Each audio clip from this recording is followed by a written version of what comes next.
পুলিশের সাবেক আইজিপি বেনজির আহমেদের দুবাই পুলিশ কর্তৃক গ্রেপ্তার প্রসঙ্গে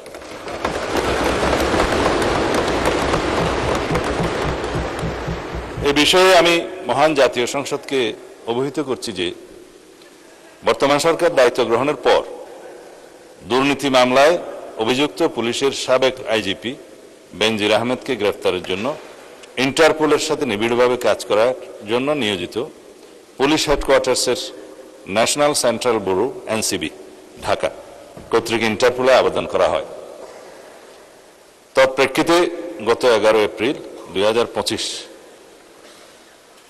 এটা 2025-এ পাঠানো হয়েছিল, আমরা এটা মনিটর করেছি।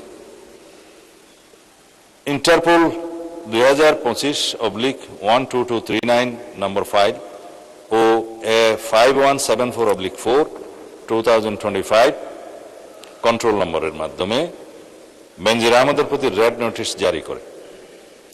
উক্ত রেড নোটিশের মাধ্যমে ইন্টারপোল কর্তৃক সংযুক্ত আরব আমিরাতের স্বরাষ্ট্র মন্ত্রণালয়কে অনুরোধ করা হয় গ্রেফতারের জন্য। মাননীয় স্পিকার, আমি এই মহান সংসদের মাধ্যমে সমগ্র জাতিকে জানাচ্ছি যে গত 12 জুন 2026 তারিখে সংযুক্ত আরব আমিরাতের স্বরাষ্ট্র মন্ত্রণালয়ের directorate general of federal criminal police national central bureau NCB Abu Dhabi হতে প্রেরিত একটি ইমেইলের মাধ্যমে বাংলাদেশ সরকারকে জানানো হয়েছে যে দুর্নীতি মামলায় অভিযুক্ত বেনজির আহমেদকে সংযুক্ত আরব আমিরাত পুলিশ কর্তৃক গ্রেফতার করা হয়েছে।